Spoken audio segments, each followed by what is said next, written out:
بەڵێ لە ماوەی چەند مانگی ڕابردوو لە ناو خاکی عێراق چەند جارێک بە درۆن هێرش کراوەتە سەر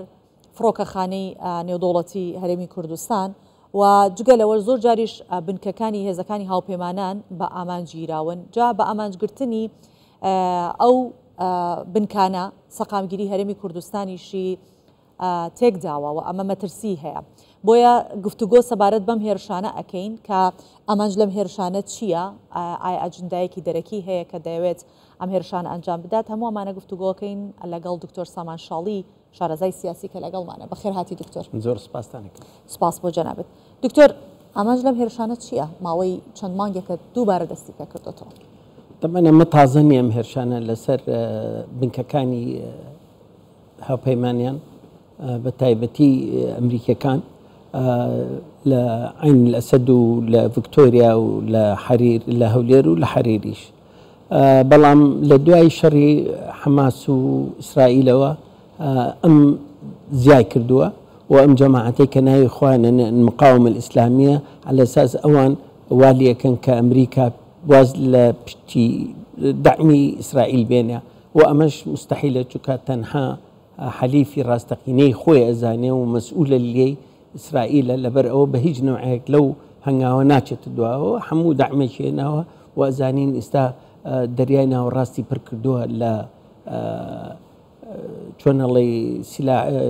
باریجەکانی و هەمووی لەوێن ئەمریکا طبعا ئەوێت لێرە سەقامگیری هەبێت ئەوێ لە عێراق ئەو هیچ شوێنێکی عسکەری یان بنیەی حکومی یان هیچ شوێنێکی لێ نەداوە بەس ئەو شوێنانە لێایە کە ئەم هێرشانە کراوەتە سەری و ئەویش المقاومة الإسلامية پێڵێن ئەو مقاومة ئیسلامی لە چوار جهت پێکهاتوون ئەوش یەکیان نوجەباءە حزب اللهە عەسائیبە لەگەڵ جوند الئیمامن ئەم چوارە ئێستا ئیمڕۆ کە لێی رادوێنەیە کە چون جێگری سەرۆکی حرەکەی نوجەبائی کوشت ئەمە بە دەقیقی لێراوە ئەمە بە معلوماتێکی زانێریەکی زۆر ورد کە لە 4 ساڕق بۆ 3 سارە و ئەویش یەکتابووە ئەمە چی ئەگرێتەوە کەواتە ئەوانیش معلوماتێکیان هەیە لە ناو خۆی ئەوانەوە ئایان ناتێ یان خۆی وەکو لە ئەمریکا وتیان کە گوایە ئێمە سپاسی حکوومەتی عێراقەکەین کە یارهەمەتیمانەیە زانیاریمانەتێ لەسەر ئەو بووکانە ئەو شوێنانە باشە دکتۆر ئەگەر وا بێت هێرشی میلیشیاکان جەناب تەڵی لە 4 لایەن پێکاتون ئامانجی ئەوەیان هەیە کە ئەجندایەکی دەرەکی بسەپێنن لە ناو عێراقا خۆی ئامانجەکان کە ئەوەی کە ڕوونیەکەنەوە ئەوەیە کە ئەمریکا و هاوپەیمانان لە عێراق بچنە دەرەوە بۆ ئەوەی تەخت بێ بۆیان عێراق هەر خۆیان سەیتەرە بکەنە سەری و خۆشی زانی ئەمانە لەژێر دەستی هینانیە چۆنەڵێ قایدی عامی قوات مسلحەی عێراق و ئەمانە جەماعەتێکن هەوڵێن بەڵام نوجەبا لیوای 12 هەیە لەناو حەجی شەعبیە باشە لە هەمان کاتیشە وەزیری سەرۆک وەزیران کە هجووم کرایە سەر بنکەکانی پێشمەرگە و لە پیرما وتی ئەمانە ئرهابین باشە تۆ ئەزانی ئرهابین ئەمانە خۆیان ئەعلانیان کردو کە ئێمن ئەی باشە چی کرد باشە کەواتە بامش پرسیار بۆ جەنابەت عێراق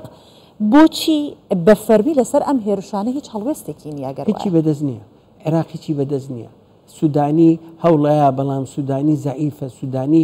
هیچی پێ ناکرێت ئیتار تەنسیقی حەشد ئەیبەن بەڕێگاوە یعنی ئەو واجهەیە پێڵن چی بکرێت دوێنێ کۆبوونەوەیکی گەورە کرابوو لە ئیتار و زۆر نیقاشی زۆر کرابوو لەسەر ئەم مەسەلەیە چی بکرێت و چی نەکرێت تەمان ئەمانە ئەبێ بزانن هەچ هەنگاوێگەنێن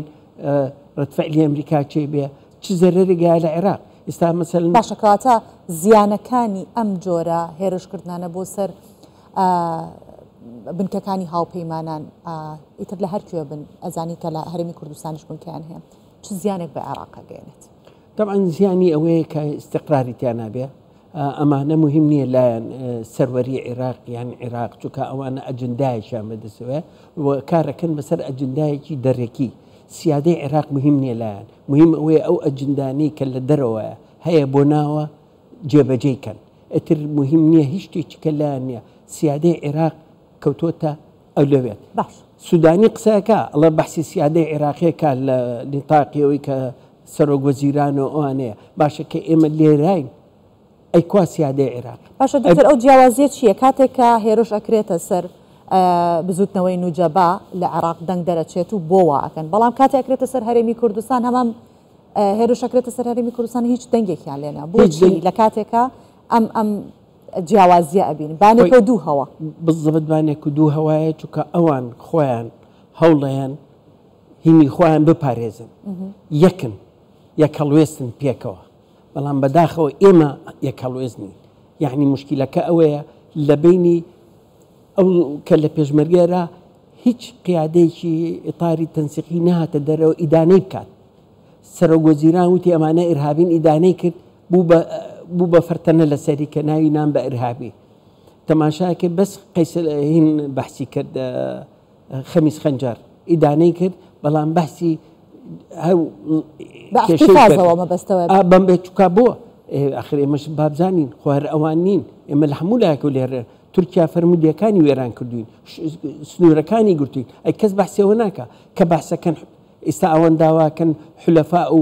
هەچی قواتی ئەجنەبی بچێتە دەرەوە ئەبێ بە هەمان کات داوا بکەن لە تورکیاش بچێتە دەرەوە ئەگەر ئێران قواتیشی بێ ئەوان چنە دەرەوە بەڵام نابێت تۆ تەرکیزکەیتە بەس لە حولەفا لە عانێکە داعش مەترسی داعش ماوە فەرموو داعش لە ئێران چی تەقانەوە یعنی ئەو کاریساتەی ناوە کە ئێران بە حسابی ئەوەی کە زۆر ئەمنیە و زۆر مسەیترە فەرموو ئەو 84 کەس کوژرا و 284 کەسیش بینار بوو ئەباشە ئەمانە ئەگەر ئەوان نەتوانن کەواتە قەزای ئینتیحاری هەرێمێنێتەوە و ئێمە شەڕ لەگەڵ چیا بکەین جێهێتێنێ پێشمەرگە شەڕی لەگەڵا بکە لەگەڵ هەوا شەڕەکە باش دکتۆر با بگەڕێنەوە سەر ئەوەی کە لە دوایەوەی شەڕ لە نێوان ئیسرائیل و بزوتنەوەی حەماس ڕووی داوە هێرشەکانی مقاومەی ئیسلامی زۆر زیاتری کردو بۆ سەر بنکەکانی هاوپەیمانان لە وڵاتانی دراو دەوروبەر و چ لە ناو عێراقیش عێراق بۆ ئەوەندە خۆی لە شەڕەکە نزیکە کاتەوە لوبنانە خۆی ئەکشێنێتەوە یاخود زۆر بە وازحی ناچێتە ناو شەڕەکە ئێرانە خۆی لێ ئەپارێزێت عێراق بۆچی عێراق بەم شێوەیە هەوڵەدات بیکات ئەمێ بکە ئێرە بکاتە ساحەی شەڕەکە ئەسڵن ئێران زیرەکە خۆیە پارێزیە وڵاتی خۆیە پارێزە کەسی خۆیە پارێزێ ئەمانە چۆن پێڵێن پرۆکسی یان بڵێن قۆڵەکانی ئێرانە لە عێراقا لە سووریا لە لوبنانە لە حوثیەکانە فەرمو حوثیەکان باب المەندەبیان کردووە ملاحیان وەستانەوە تێگەیەوە 12 دەوڵەت بە قیادەی ئەمریکا هاتوونەتە ئەو ناوچەی بپارێزن ئەوان ئەیانەیە لە مەساڵحی ئەمریکا بن ئەو مەساڵحە لە هەر شوێنە بێ لی بن خۆی ئەوەیە مەسەلەکە جین مەسەلەی ئەوە نییە بڵێ تۆ بەڵام لەو پێشیش هەر ئەیانەوەیە هەوڵ دراوە کە کۆبوونەوە بکرێت کە ئەمریکیەکان دەرکەن ئێستا پەرلەمان داواکرێت لە پەرلەمان کۆبوونەوەی بکرێتەوە جارێکیکە دەنگ بن کە داوا بکەن لە عێراق چێتە داوا لە حولەفا بکە بە شێوەیەکی ڕسمی بچنە دەرەوە چونکە ئەوان داوت کراون اینجا بچنە ئومەی متحیدە بچنە شوێنی کە و ئەمەش دەرێکی سیاسی و ئابووری و ئابووریش لەگەڵ عسکەری ئەیە لە عێراق چونکە لەوانەیە داعش زوو بێتەوە لەوانەیە ئابووری عێراق چێکە پارەی عێراق هەمووی لە ئەمریکایە نەوتەکە هەمووی لەوەیە یعنی ئەمریکا زۆر نفوزی هەیە لەسەر عێراق ئەوانە بێ کە هەر چەنگاوێگە بنێن ئەبێ حسابی سیادەی عێراقکەن بەڵام کە عێراق تەماشاکەی شیعەکان چۆن حساب بۆ سیادەی خۆیانەکەن و بۆ عێراق و بۆ کەسی خۆیانەکەن لە هەرێمی کوردستانیشە ئەبێ کورد حسابی سیادەی هەرێم بکات چۆن هەرێم بپارێزێت ئەبێ زۆر بە نەرمی لە تعاملکەن لەسەر ئەم قەزانەیە نەبین بە تەرەفێک اینجا ئەم دوو حیزبە ڕاستە سەرەکین پارتی و یەکێتی گلەیان لەیەک هەیە ئەوە نەشاراوەیە بەڵام کە یێتە سەرسەروەری ئاسایشی هەرێمی کوردستان واجبی هەردوو لا بپارێزێ چونکە هەردوو لە هەزاران شەهیدیان ناوە بۆ ئەم خاکە نابێ ئاواهی بەفیڕۆ بڕوات